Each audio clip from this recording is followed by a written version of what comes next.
जी और उनकी बहू रश्मि के बीच एक दिन बहस छिड़ जाती है। आखिर किसका काम ज्यादा आसान है, बहू का या सास का? माँ जी, सास को काम ही क्या है, आपके सारे काम उंगलियों पे तो हो जाते हैं। कुछ भी। हाँ, हिसाब तो उंगलियों पे ही हो जाता है ना। अरे बेटा, ऐसा सिर्फ अभी लगता है। जो मुझे करना पड़ता है ना, वो तुझे करना पड़े तो समझ आएगा कि असली काम का पहाड़ कैसा होता है। ठेले बराबर वजन भी नहीं है आपके काम में, और बात पहाड़ों के वजन की कर रही हैं आप। तू ऐसा करती ही क्या है घर में बेटा, ये तो बता मुझे। मैं थोड़ी ना कुछ करती हूँ, सब जादू से हो रहा है इस घर में।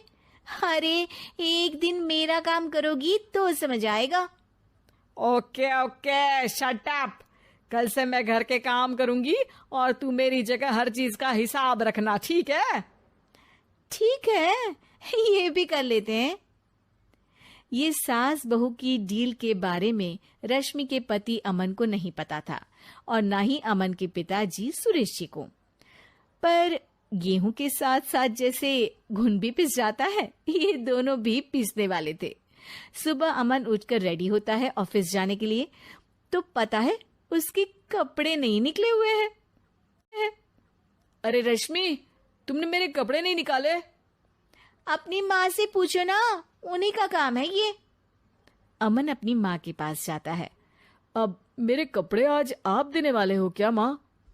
हाँ, देना तो मुझे ही चाहिए, पर तेरी बहू ने कपड़े धोने ही नहीं डाले, तो कोई भी धुला हुआ कपड़ा नहीं है बेटा। हैं? ऐसा क्यों? कपड़े तो धोने आप ही देते हो ना माँ? अरे बहू ने तुझे बताया नहीं, अब हम अदल बदल गए हैं। मैं अब बहू और तेरी बीवी सास। अमन परेशान हो गया। वो बिना इस्त्री के कपड़े पहनकर ऑफिस चला गया।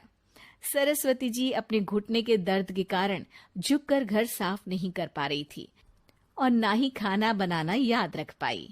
उधर रश्मि पहले ही दिन घर की चाबी घुमा चुकी थी और 300 रुपए का हिसाब अलग नहीं मिल रहा था। पर दोनों का ही घमंड कैलाश पर्वत से भी बड़ा था और दोनों ही खेमे एक दूसरे की बात मानने को बिल्कुल तैयार नहीं थे। शाम को जब सुरेश जी और अमन खाना खाने बैठते हैं तो सरस्वती जी उनके सामने गाजर और पपीते लाकर रख देती हैं। अरे माँ, ये क्या है? ख्याली पुलाव के साथ सलाद। माँ जी खाना बनाना भूल गई लगता है। अरे एक एक चमन्नी का हिसाब है मेरे पास, खाना बनाना कैसे भूल जाऊंगी? ये तो मैंने पढ़ा था कि फल फ्रूट खाने से सेहत अच्छी रहती है, इसीलिए ये ले, एक फल खा ले। रात को सुरेश जी और अमन अपनी मीटिंग बिठाते हैं अकेले में।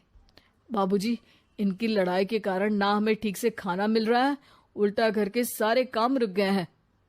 हाँ बेटा, 2 भैंसों की लड़ाई में बेचारे खेत के पौधों का भी नुकसान हो रहा है। पर पापा, क्या बताऊं आपको, मैंने माँ को इस महीने की 2 तारीख को बिजली के बिल के पैसे दिए थे। आज बिल भरने के लिए मांगने गया तो पता चला कि रश्मि उन पैसों से गैस सिलेंडर ले आई। अच्छा, तो सिलेंडर के पैसों का क्या हुआ? अब सिलेंडर के तो कोई पैसे नहीं थे बाबूजी, हमारे घर पर गैस की पाइपलाइन लगी है ना। बेटा, इन दोनों का कुछ करना पड़ेगा, नहीं तो अपने घमंड के चक्कर में पूरा घर बर्बाद कर डालेंगी ये दोनों। अमन और सुरेश जी काफी सोच विचार के बाद एक निष्कर्ष पर पहुंचते हैं। रात ही को दोनों अपनी पत्नियों की अलमारी से नई साड़ी निकालते हैं और सुबह जब रश्मि और सरस्वती जी उठते हैं तो देखते हैं कि दोनों पति साड़ी पहनकर चढ़ाव पर सब्जियां काट रहे हैं। अरे ये सब क्या हो रहा है? क्या हो रहा है मतलब? हाँ, आप दोनों अदल बदल हो सकते हो तो हम क्यों नहीं? अरे क्या मतलब?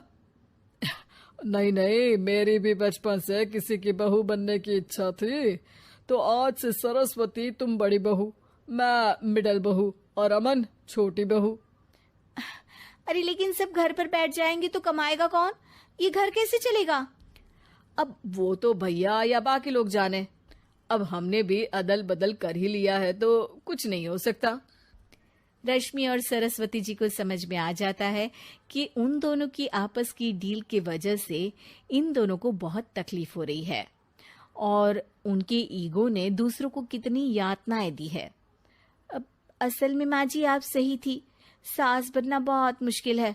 अरे हाँ बेटा, और तू भी, मुझसे तो नहीं हो पाया सब घर के काम, वापस बदल ले क्या? हाँ हाँ बिल्कुल माँ जी, और अब आप दोनों भी बदल लीजिए, कोई आ गया तो आप दोनों को देखकर क्या सोचेगा। अच्छा है, आप दोनों के समझ में ये बात तो आई। मैं फटाक से कपड़े बदल लेता हूँ। अरे रुक जा बेटा, एक फोटो ले लेती हूँ तेरी। मेरी बेटी होती तो तेरे जैसी ही दिखती साड़ी में। और मेरा फोटो नहीं लोगी?